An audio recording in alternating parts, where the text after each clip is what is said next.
Hey guys, welcome back to my channel. My name is Kaitlyn Dobrow, and as promised, today's video is pretty much the backstory of my adoption.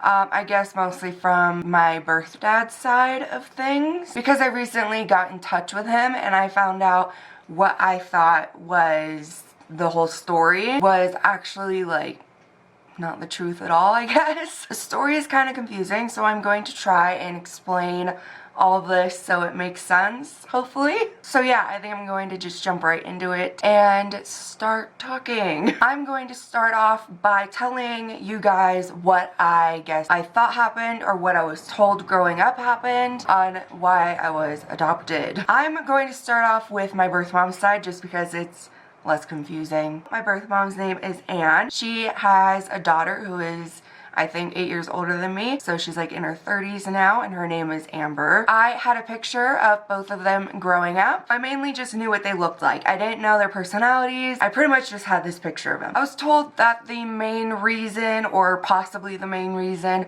why Anne had given me up for adoption, or wanted to give me up for adoption, was financial reasons. I think there were other things, but I don't know for sure. I haven't talked to her about it. But yeah, that was pretty much the explanation, was financial reasons. Super simple, understandable, not confusing. Then there's my birth dad, Alfred. Pretty much for him, I grew up thinking that he just wasn't interested in having another kid. He already had 2 kids, and at that time, I think they were like 5 and 3 or something. And their names are Anna and I guess Alfred Jr., but they call him Boise. I don't know why. And growing up, I knew nothing about them. I didn't know what they looked like. I knew nothing about them. And I got the impression that Al wasn't really involved in Anna or Boise's lives. So I grew up thinking he was just like too many kids, I don't want kids, you know, just not really interested. Okay, now that part is simple. Here's where it gets a little bit confusing. I was told by my parents that there was a whole lawsuit between my grandmother from Al's side and I guess my parents or the adoption agency. My grandmother, I guess, found out that I existed or something and was not about giving up children or family for adoption. She was just not for it. So the grandmother forced Al to file a paternity suit to be like, no, I'm not giving up my child type of situation. And when this paternity suit was filed, I had already been adopted out for like 5 weeks. So my parents were kind of like, what's happening? And I don't know how much time went by, but eventually Al dropped the paternity suit and I was officially now my adoptive my parents' kid. So that's what I thought and grew up thinking happened on my birth dad's side.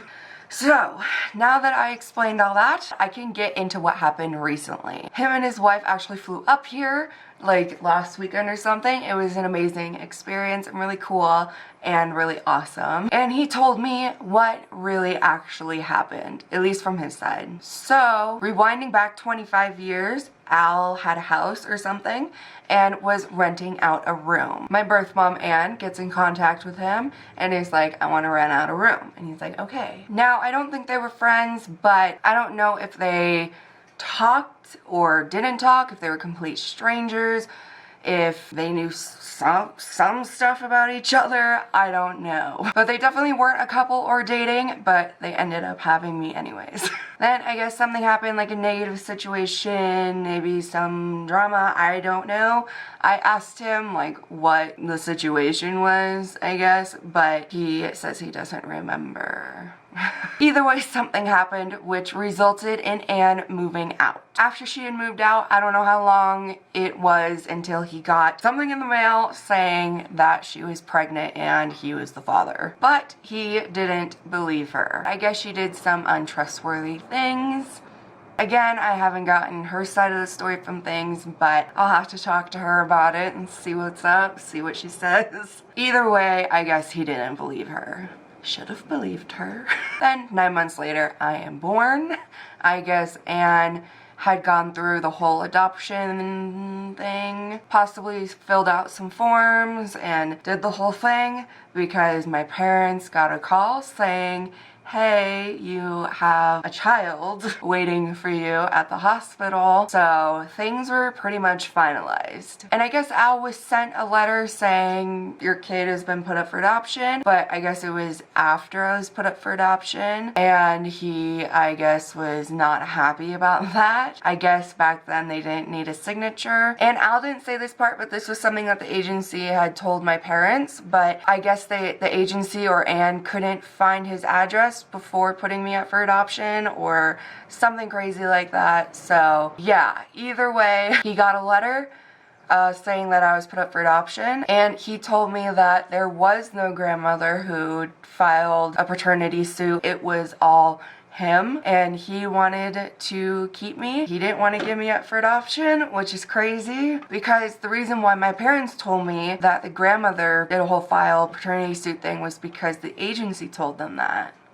Something about a grandma. And he was definitely very intent on me knowing that he was the one who filed the paternity suit. There was no grandma, it was him. So Al filed the paternity suit, but I guess he didn't have the funds to fight for me. So I guess his cousin was like, I'll pay for you, I'll help you out. Like, I don't even think Al was like, could you help me out? I think this cousin was like, offering to pay, and I was like, oh my god, you know, thank you. And so the paternity suit was filed, and my parents thought the whole time that this was the grandma's whole doing and all that stuff, and so they fought for me because they were like, no, like, if her birth dad is like not interested, we're gonna keep her. And when we all talked about it, like Al, his wife, my mom, my dad, and me, my parents were saying to Al and his wife, like, if we had known that the guy who fathered her is fighting for her, they don't think that they could have gone through with it, because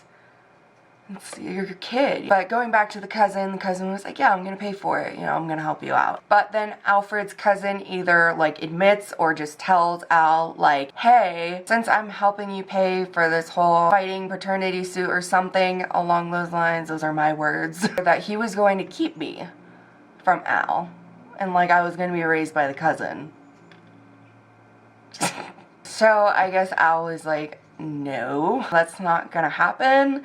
And I guess since he didn't have the funds for it himself, and I'm guessing the guy took away his money when Al was like, no, Al had to drop the paternity suit. And so he did, and then I was officially my parents' child. Yeah, it's a very weird situation. It's kind of confusing to talk about. I had to write it all out and it was so confusing. That cousin thing just trips me out. That's just weird on its own. That, I mean, without everything else, that's probably the weirdest thing out of this whole story. Everything was just weird. But I guess that adoption agency actually changed their policy because of Al. It's really weird to think that what I grew up knowing is actually like not right. It's just an overall weird situation. So yeah. Before I go, I wanted to let you guys know that at the end of September, I'm going to be driving up to go see Al and his wife and meet all 5 of my siblings. It's a lot. So mainly this trip is to really meet the siblings and just to like really connect with Al more and get to know him a lot more. We already talked a lot to the point where we'll just sit there and have nothing else to talk about, but I kind of like to just look and see what he does, how his like facial expressions are, so I can, I guess, collect all the data of like what we have in common. But yeah, that's at the end of September. I think I'll film a little bit, maybe show you guys my siblings if the parentals are okay with that, so you guys can like see them and, you know, see what they look like. Me and Anna look a lot alike, so if you guys see them, it'd be really cool for you guys to see that stuff. But yeah, I'm super excited for that. I hope you guys are excited as well. I love you guys so much, and I will see you guys in my next video, and I have no idea what it's going to be. Bye!